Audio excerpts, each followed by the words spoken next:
He was a comic genius ahead of his time. Everybody else comes after Buster Keaton. He was probably the best physical comedian ever. He was the best there ever was. To me, I can't imagine what that history of comedy would have been without a Keaton. Thankfully, we have him, you know, thank God. He's a force of nature, Buster Keaton. A filmmaker of such profound talent, his influence is still seen in Hollywood today. As quickly as Buster Keaton skyrocketed to stardom, he lost it all. Divorced, bankrupt, and alcoholic. Only to shock the world by coming back bigger and better than ever.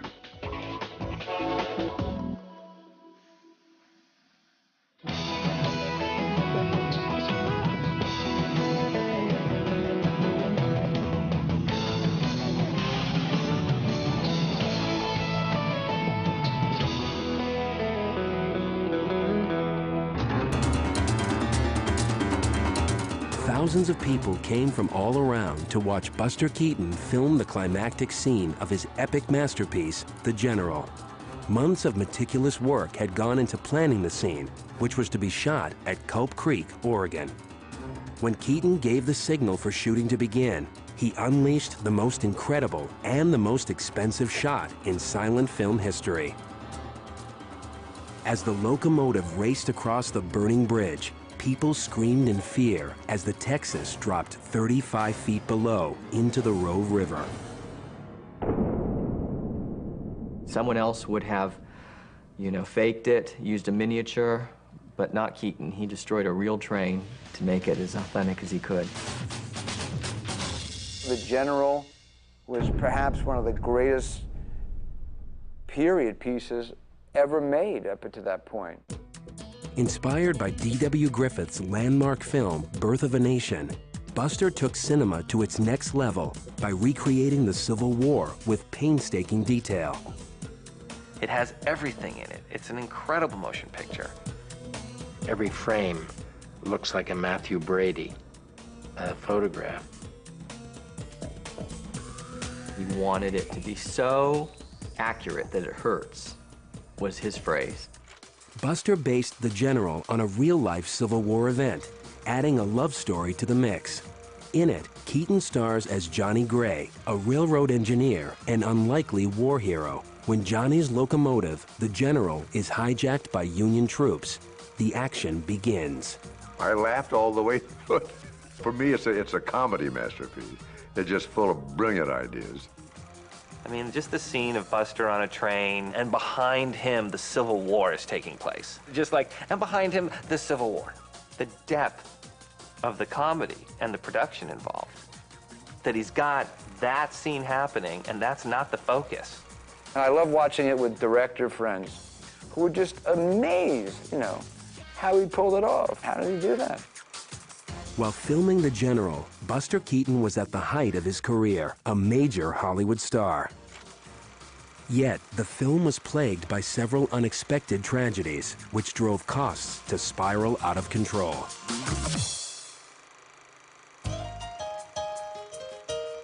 By far, the biggest disaster was a massive brush fire sparked by one of the engines. Even after the blaze had been battled, the smoke that hung in the air made filming impossible. So they had to go back to Los Angeles and wait for a rain, which could take up to 4 or 6 weeks before they could return to Oregon to finish the film. At the time, Buster and his wife Natalie had recently completed construction on their new home in Beverly Hills, California. A 10,000 square foot mansion, it easily overshadowed any one of Keaton's film sets. Although Buster's taste was more modest, Natalie had insisted upon a showplace that would rival other movie star mansions. The Keatons entertained lavishly at their new estate, yet Buster felt more at home on a movie set. When he made pictures, he ate, slept, and dreamed them. He wasn't much of a family man. I mean, he lived for his work. That's what he knew. That's what he did best. The only aspect of the industry he ignored was the business side. He produced, he directed, he wrote, and he acted in them. and other people get credit, part credit, but Buster was a true auteur. He was in total command. In his own world, however, Buster was losing control. Unwittingly, he had set the stage for an even bigger train wreck in his personal life than he had for the silver screen. Over the next few years, Buster would lose his film studio and creative control over his career. He would also lose the Italian villa in one of the ugliest divorces Hollywood has ever seen. His two sons legally stripped of their last name, Keaton. He would be reduced from one of the highest paid stars to a $100 a week gag writer. Bankrupt and depressed, he would nearly kill himself by drinking a bottle of whiskey a day. After a scandalous second marriage and divorce, he would hit rock bottom at the age of 40. Unable to stop drinking, he would be strapped in a straitjacket and locked inside a psychiatric ward. For a man with so much talent and so much to live for, it was impossible for those around him to understand why he had appeared to have given up on life. With his deadpan on-screen alter ego, Buster had won the hearts of millions of fans. They related to the character they nicknamed the Great Stoneface. He was the great Stoneface, you know. Nothing would get him riled. Nothing. Whatever was happening around them, it just cut back to Buster's face, which would look impassive, but the audience read the reaction into his expressions. He kind of just, all right, very accepting of everything to the point of almost being oblivious to what's around him, even though everything around him is falling all over him. When The General tanked at the box office, it put into play a series of cataclysmic events that not even Buster would be able to ignore. On the set of Steamboat Bill Jr. the following year, Buster finally faced the fact that his personal and professional worlds were crashing down around him. It would take him years to triumph over his demons, but he would surprise the world with an incredible second act.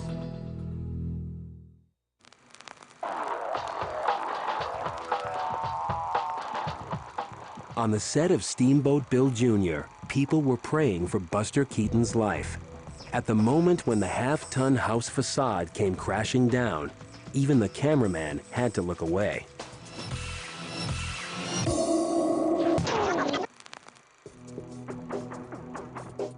He took chances that nobody else ever took. They made their markings on the floor, but if he was over just a touch, that building would have flattened him. It would have been the end of Buster Keaton. Behind Buster's trademark frozen face is a depth of misery never seen before. Right before the scene was shot, he was told the Buster Keaton studio was going to close. Keaton later said that, you know, knowing this information and the state of his marriage to Natalie Talmadge being as in bad shape as it was at that time, that he really didn't care much about anything. And he willingly put himself through this dangerous routine, really not caring if he lived or died. Buster's talent for pulling off dangerous stunts with a stony face had come from a lifetime of hard work, developed on stage as a part of his family's act, the Three Keatons. I think it was like in the womb he was already a star. By the time he was 4 years old, he was literally being tossed across the stage into scenery, becoming a stunt kid. That's really the basis of their whole act. And it was a very knockdown, drag-out act. Buster was called the human mop. Had a little handle sewn on his back, and he was thrown into the wings or against the scenery, or sometimes into the audience, depending upon the old man's mood. According to Keaton family legend, it was friend and fellow vaudevillian Harry Houdini who renamed little Joseph Frank Keaton the sixth Buster. Apparently, Keaton fell down a flight of steps all the way to the bottom when he was about 2 years old. And Houdini saw this and said, "That's sure a Buster." The Keatons noticed that the audience laughed harder when Buster kept a straight face. So by the age of 9 or 10, that stoic expression, that blank face, was part of his act. It was just mechanical with him. Putting strain on the family act was the fact that Joe Keaton was an alcoholic. Joe, the father's drinking had increased, and Buster found his timing was off, which was dangerous because of the way they worked. And Buster was ready to be on his own. After turning 21, Buster struck out on his own and moved to New York. Within weeks, a chance meeting with an old friend led him to the Comique Film Studio. That day, his life radically changed when he met Joseph Skank, the Talmadge sisters, and Roscoe Arbuckle. Joseph Skank, the owner of Comique, was one of the great independent producers of the era. He was married to Norma Talmadge. The Talmadge sisters were very popular. Norma Talmadge was the dramatic actress, and the youngest sister, Constance, had a flair for comedy. And Natalie really didn't have the talent of the other two sisters, but she worked at the Arbuckle company. Immediately, Buster was as smitten with Natalie, a pretty brunette, as he was with the film studio. Skank's most famous star, Roscoe "Fatty" Arbuckle, offered to personally show him around. He was fascinated. He was fascinated with behind the scenes, you know, the camera and the film and how all the different process. He had no formal education. The man only spent one day of his life in school, but he had a natural flair for mathematics and was just technically minded. So he just was fascinated with the motion picture camera and anything technical.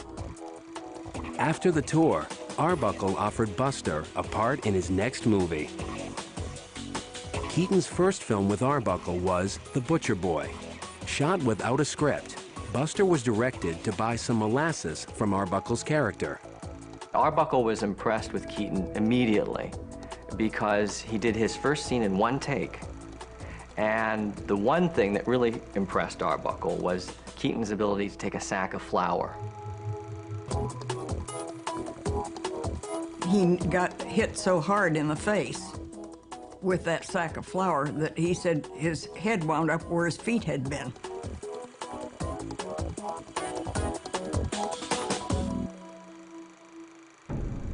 When they wrapped, Buster asked if he could borrow the camera. He took the camera home for the weekend, took it apart, put it together, learned the shutter, how many shutter clicks in a second. He figured all that out. He just had a brilliant mind. Keaton and Arbuckle formed an immediate friendship and creative partnership. After a few films, Keaton was co-directing with Arbuckle and worked with Arbuckle in his scenario department, thinking up gags. In their early films, it's interesting to see Keaton still experimenting with his on-camera acting. In Coney Island, Buster is seen laughing and crying. He's working with a hammer, a big wooden hammer that rings a bell. Arbuckle's going by just as he swings the hammer and he knocks Arbuckle down. And Buster looked and started to laugh. And he didn't like it. He didn't like the laugh. And he also felt that if the actor laughed, the audience didn't. Try to make the audience laugh. The comedies became so successful, Comique moved to the West Coast so they could film year-round. Natalie moved with the company, and it was in California a romance between her and Buster began to blossom. In 1918, Buster's film career came to a sudden and unexpected halt when he was called to serve in World War I. Can handle anything. We put them to the ultimate test. Dads, alone with their babies, at nap time, after a very full feeding. Can the league stay locked through a long, milk-induced slumber? No league too. Grab a dad and see for yourself. How compared to Pampers Baby Dry, Huggies all-new Snug & Dry stops. After his return, a series of shocking events would take place. Arbuckle would fall from grace in the biggest scandal in Hollywood history, and Buster Keaton would skyrocket to stardom. During his 7 months in France as a soldier in World War I, Buster Keaton and Natalie Talmadge kept in touch by letter. When the war ended, he returned to California and reunited with best friend and creative collaborator Roscoe "Fatty" Arbuckle. Together, they made 3 more comedy shorts at Comique Studio. Their last film, The Garage, was Buster's favorite. Besides the usual slapstick, highly advanced mechanical props and a subtler, more sophisticated style of humor can be seen. Buster's acting ability was also gaining notice. When Douglas Fairbanks passed on the role of Bertie Van Alstyne in the film The Saphead, he recommended they cast Keaton instead. With his low-key, charming performance, Buster surprised audiences with his acting range. By now, Arbuckle was so hot that Paramount Pictures bought his contract, promising him an unheard-of $3 million. With Arbuckle's departure, Skank created the Buster Keaton Studio. Although the studio no longer stands, its location is an historic site. It can be found in the heart of Hollywood at the intersection of Eleanor Avenue and Lillian Way. With the Buster Keaton Studio, Skank gave Buster full creative control over the production of 19 comedy shorts. He had no money worries. Joe Skank just paid the bills as producer and let Keaton do what he wanted, as long as he made money. In those days, they always had to shoot every scene at least twice. One take was used to make a negative for domestic distribution prints. The second was shot to send overseas. Buster Keaton films were becoming wildly popular with Europeans. They worked 6 days a week, and the only day off they had was Sunday, and they were hitting the boards at 6 in the morning to go to work. So, and their work was paramount. They just, you know, they loved what they were doing. The first film Buster released was called 1 Week. It's a parody of an industrial film on prefab housing that Buster had seen. The plot revolves around newlyweds setting up home, literally. It's such a tremendous leap forward in terms of production value, visual style, and story from the Arbuckle films just shortly before. It was just a great launch for Keaton, and it was the comedy hit of 1920 and really put him on the map. Buster's next film had to be scrapped when he broke his foot on the set. The downtime allowed him to concentrate on his personal life. After a mysterious on-again, off-again engagement, he and Natalie married on May 31st, 1921. It was a strange combination, this Buster Keaton, this strange character from the vaudeville stage, and Natalie Talmadge, coming from this Talmadge family of great actors on the screen. And many people thought it wouldn't work. It just didn't seem right. 3 weeks after their wedding, Buster and Natalie posed for a gag photo, pretending to be a miserable married couple. Unfortunately, the truth was not far away. Problems between them began almost immediately. Buster became frustrated by Natalie's obsession with shopping and her apparent loyalty to her sisters. Natalie, in turn, was upset over the amount of time Buster spent away from home. Even though his foot hadn't completely healed, Buster went back to work to make The Playhouse. Because he couldn't rely on his usual acrobatic stunt work, he decided to dazzle the audience with the help of in-camera special effects. Buster plays all the roles, and they did this through multiple exposure. And only Keaton was making these type of extremely clever comedies, and it's one of his best films, no question about it. Once Buster had healed, he went back to filming his trademark physically challenging comedies in and around Los Angeles. At the time, Hollywood was known as a city of sin. During the 1920s and into the 30s, Hollywood was always known as being a place where there's kind of vice going on and drinking, drugs, etc., and there was, absolutely. While not everyone in Hollywood partied, Keaton and Arbuckle were among those who occasionally indulged. In the midst of filming The Boat in September 1921, Buster received an invitation from Arbuckle to attend a party up in San Francisco. Buster was not able to attend. What was planned as a weekend of fun turned into a lifetime of hell for Roscoe. He was arrested for the rape and manslaughter of Virginia Repe. Arbuckle, his sin was that he had a bootleg party in an era of Prohibition. And despite his eventual acquittal, public opinion had already tried him in the press, and he was banished from the screen by the newly formed, what we now call today the Motion Picture Association of America. As much as Buster wanted to testify on the behalf of his friend, he was counseled not to by Arbuckle's lawyer, who felt Buster's Hollywood fame would not be well regarded by the jury. Devastated, Buster stayed in Southern California and continued to make films. Behind the scenes, he arranged for a percentage of his profits to go to support Arbuckle. It was around this time that some have speculated Buster's art began to imitate his life. After the birth of his first son, whom he named Joseph Keaton VII, Natalie's sisters moved in and took over. Soon after, he made My Wife's Relations. Some see the heartless brothers depicted in the film as an inside joke about his sisters-in-law. Upsetting Buster even more was Natalie's later rejection of the baby's name Joseph. She christened him James. Buster had always been close to his father, Joe.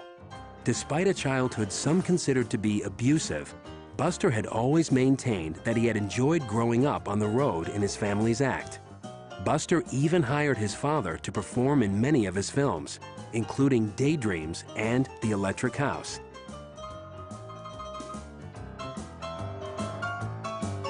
In Neighbors, he cast his father to play his father. Buster's vaudevillian childhood is clearly the inspiration for Convict 13. Convict 13 was about 3/4 of it was their vaudeville act. And Buster was, half the time he was a convict and half the time he was a guard. He was playing two sides of the coin. And his dad was in there doing all their vaudeville stuff. That same year, Keaton made his last two-reeler, The Love Nest. He now had his eye on bigger things. He was anxious to join the ranks of Charlie Chaplin and Harold Lloyd. Buster was ready to enter the world of feature films. Did you explain to Angie the story isn't true? There's no use explaining. She insists on believing that I'm bad. And I'm not, honest, I'm not.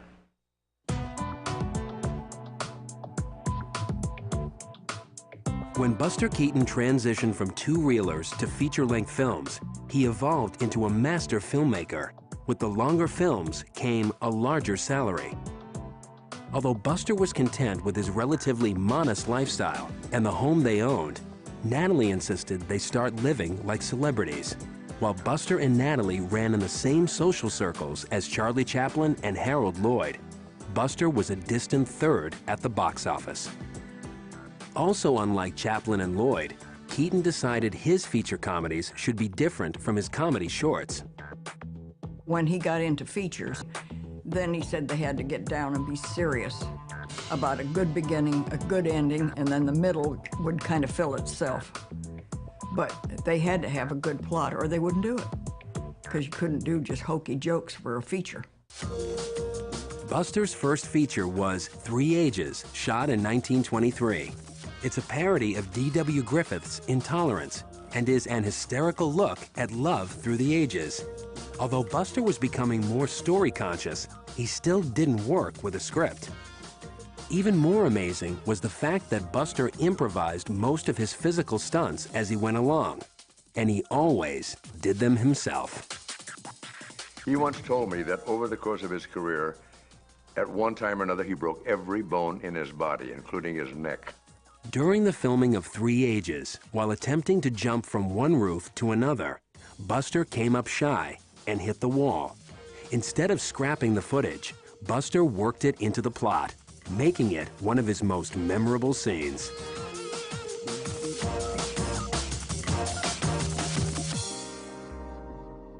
While at first opposed to joining Buster on location in Northern California for the filming of his second feature, Our Hospitality, Natalie changed her mind when Buster offered her a starring role. While he had hoped it would strengthen their marriage, the intense amount of time together only served to show they were growing apart. Months later, after the birth of their second son, Robert, Natalie stunned Buster by announcing that she was ending their physical relationship. She would never have sex with him again. Buster swore he wouldn't live the remainder of his life without sex, and that he intended to find affection elsewhere. Although Keaton's marriage was failing, his studio was soaring. That year, they had an all-time box office best with The Navigator. The Navigator had been inspired by a prop.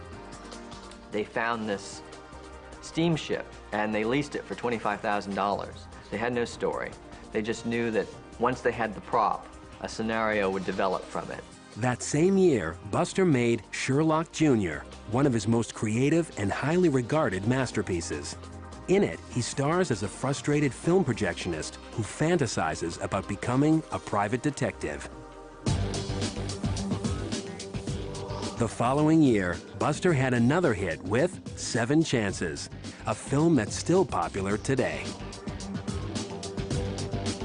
I mean, even if you saw this today in a Cineplex, you go, wow, what a trip. But he was doing this and making this stuff happen without, you know, someone sitting in the computer, which is all cool too now. I don't know how he did it. Knockout punch. Unstoppable.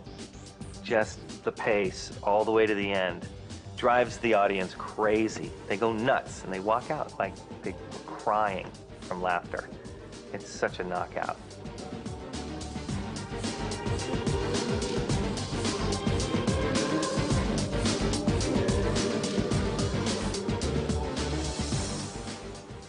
Buster had enough success with Go West in 1925 and Battling Butler in 1926 that he felt confident to embark on his most ambitious feature to date.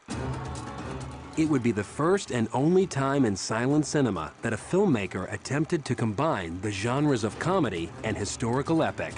At $750,000, it was his most expensive film ever, and it was a flop. It is not the typical Keaton comedy. The gags are very subtle, and I don't think people were expecting that. They were expecting your usual type of Keaton comedy. People die in The General, and you know, at the time, people thought that was in bad taste. Today we find it hilarious, but at that time, some of Keaton's choices were called into question. It's like Citizen Kane didn't do well in the box office. You know, people weren't ready for it. The film was a turning point for Buster Keaton and executive producer Joseph Schenck. Without much of a mind for business, Buster blinded himself to the harsh financial reality that the failure of The General would have on his studio. More and more, Hollywood was becoming a corporate town with little room for mavericks like Keaton. At home, he refused to confront Natalie about her shopping. Anxious to keep up with her 2 movie star sisters, she spent $900 a week on clothing alone. More ominous was the looming revolution in synchronized sound technology. The jazz singer had just played in movie theaters across America, wowing audiences everywhere. Buster's next picture was Steamboat Bill Jr. For it, he created the character of Willie Canfield, the well-educated son of macho steamboat captain Bill. Against all odds, Willie can handle anything. We put them to the ultimate test. Dads, alone with their babies, at nap time, after a very full feeding. Can the league stay locked through a long, milk-induced slumber? Only 2. Grab a dad and see for yourself how, compared to Pampers Baby Dry, Huggies all-new Snug & Dry stops of his leaks disapproving father by saving the day in an unforgettable cyclone scene.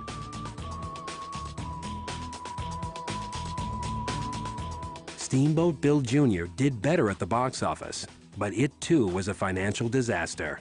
It lost roughly $250,000. Not only were the films not making the money, but the era of independent production was coming to an end, and the big studio system was coming in. it really ushered in the end of his career as a great filmmaker. Buster only woke up and realized the state of his affairs when Joseph Skank told him Steamboat Bill Jr. would be his last film. Miserable in his marriage and unable to make a profit, Buster allowed Skank to sell his contract to MGM in what he would later call the greatest mistake of my life. She's gone crazy. Miss Pansy, Oh, you little nitwit, you. At the height of his creative powers, Buster Keaton was forced to give up his production company and sign a deal with MGM in 1928. Although he would later say this was the biggest mistake of his life, Buster actually had very little choice in the matter. Hollywood was now a dream factory controlled by the studios. The talkies had come with a big price tag. The cost of building special sound stages, along with new sound equipment, meant that Buster's freewheeling days of silent film shot on location were over. One of the unusual differences between Buster Keaton's way of making films and others is that Keaton loved to shoot on location. Now, part of it was that it was fun, yes, but the other was an economical way of making the films. You don't have to make so many sets.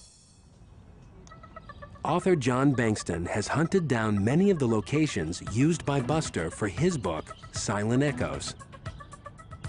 Buster loved to film all over Southern California, but his favorite spot was this one block on Cahuenga between Hollywood and Soma. Here in the background is an alleyway that he used in Cops, where he grabbed a car and threw him out of camera one-handed. In Hard Luck, Buster eludes the police by hiding among these statues. He captured a real time and place, and so he recorded history itself. And one thing that's so interesting about his films is that you can look into the background of his films and see some detail about how Los Angeles was in the 1920s or how things have changed since then. The film that was shot here was 7 Chances. In 7 Chances, Buster needs to get married by 7 o'clock that evening in order to inherit a fortune.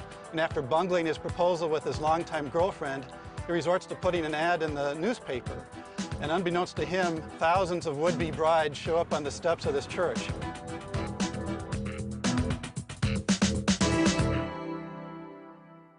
Keaton's first movie at MGM, The Cameraman, would be his last great film. He was used to having his own little studio, his own autonomy. But then when he was put into this big factory of filmmaking, he was lost there.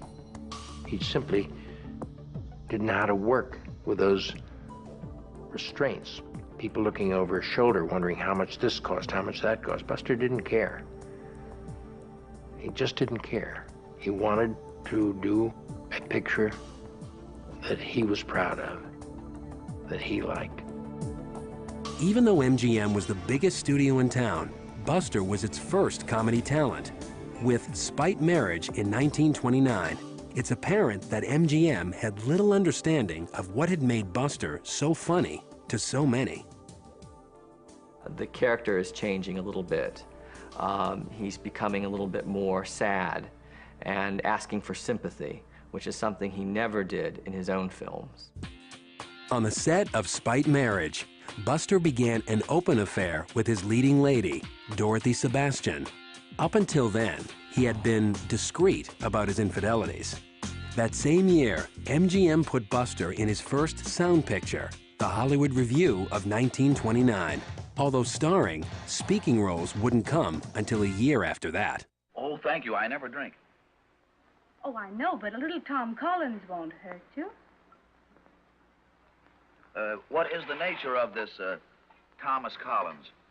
Oh, it's sort of like lemonade, only it's made from limes, and a dash of that, and a dash of that. Sort of like a fruit compo, you know? Very nice. While some people liked Buster's voice, others didn't. More upsetting for Buster was that it was the first time he played a guy who didn't get the girl.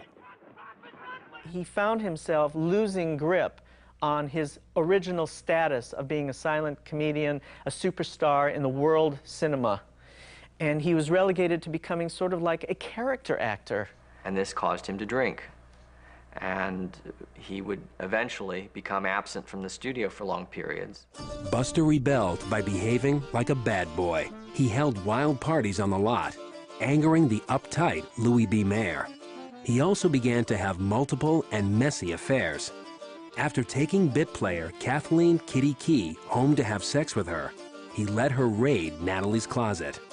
Later, it turned into a public relations nightmare when he dumped Kitty and she retaliated by beating him in public. He felt he was coming to an end, and of course that doesn't bode well for his family and Natalie and his kids. Buster wasn't a saint, not at all. But he was a good person. I thought they performed beautifully. You slay me with your cracks. Come on back, Professor. When MGM paired him up with the loudmouth funny man Jimmy Durante for 3 pictures, it put Buster over the emotional edge. The banal comedies did better box office than his own films had. Out of despair, he tried to numb the pain with a bottle of whiskey a day. He had a really tough go because his career was in the toilet because the studio took his power away, and he was an alcoholic to boot, so it was a rotten decade or so for him. He could have survived a failed marriage, but it was the fact that he had no control of his career, which was his life. He had been doing it all his life. This led him to the alcoholism, and this led to him going rock bottom. For the sardonically titled What? No Beer, MGM hired a nurse, May Scrivens, to keep him sober. On his last day of shooting, Louis B. Mayer fired him. Not long after, Natalie filed for divorce. Seeking vengeance, she fought for and won nearly every penny Buster had, plus the Italian villa. Natalie also won custody of the boys and changed their last name from Keaton to Talmadge. Before his divorce was final, Buster disgraced himself further by marrying May Scrivens in what he claimed was an alcoholic blackout. 2 years later, he was divorced again. Now at the age of 40, he was alone, alcoholic, and a has-been. Consumed by despair, he was unable to stop drinking. To save his life, he was put in a straitjacket and confined to a hospital psychiatric ward. From there, Buster could only go up. Just how high he would soar would surprise not only the world, but himself.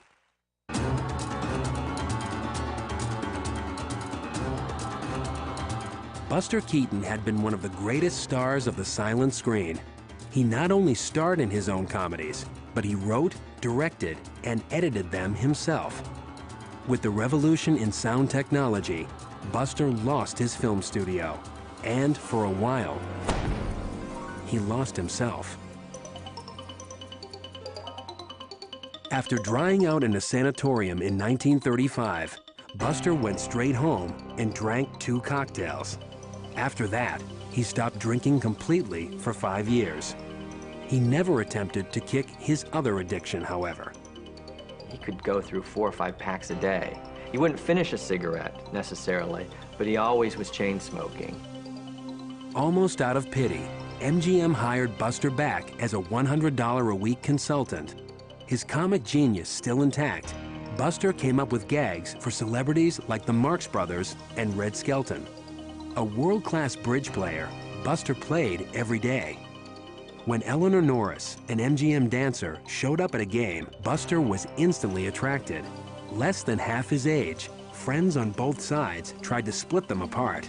On May 29, 1940, Eleanor became Buster's #1 leading lady. His third wife, Eleanor Keaton, was the right woman.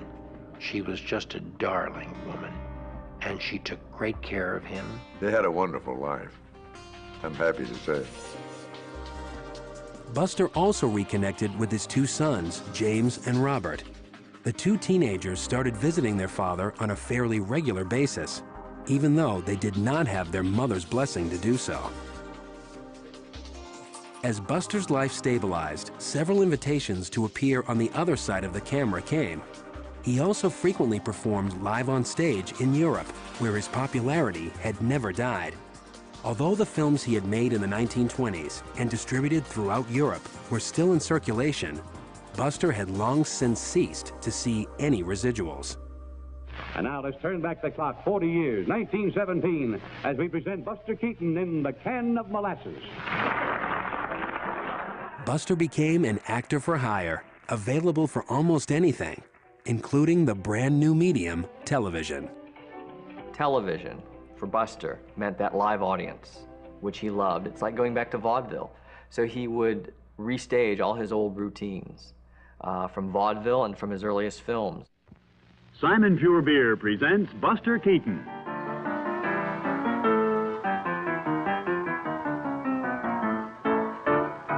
Here's an easier way. This easy-to-use zip-open top is all that stands between you and the delicious flavor of Simon Pure Beer. Invitations to appear in high-profile films, Sunset Boulevard and Limelight, quickly followed.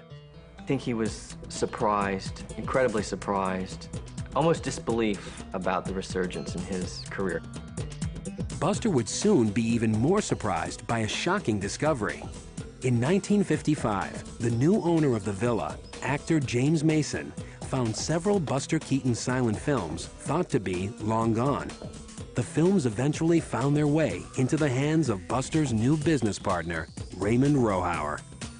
By saving the prints from near disintegration and distributing them all over the world, Rohauer introduced Buster Keaton to a new, more appreciative audience. Buster's pictures have a depth today that people did not recognize in the 20s and the 30s because we were simpler. But now they do recognize it. The re-releases also inspired Hollywood's next generation. The people in the know, the smart people in the film industry, know Keaton's work and study Keaton's film. And I once did a sketch on television where I was a guy trying to mail a letter against the wind. And I stole all those moves from him. But those guys in those days didn't mind being stolen from. They were rather flattered. What Buster Keaton did with a gag was to make it as lean and mean and right on the money as possible. And I think that people in other generations, even stand-ups, learned from that. By the late 1950s, Buster was finally able to afford a home. At long last, he built his dream house, a small ranch in Woodland Hills, California, 20 miles outside of Hollywood. Buster did not think about the past too much. He did not have regrets, recriminations, I should have done this, I should have done that, or damn them for doing that to me. Buster took full responsibility for his life, what happened to him, both good and bad. Acknowledging that it was long overdue, the Motion Picture Academy awarded Buster with an honorary Academy Award in 1959. Although he said he might retire, Buster was busier than ever in the 60s.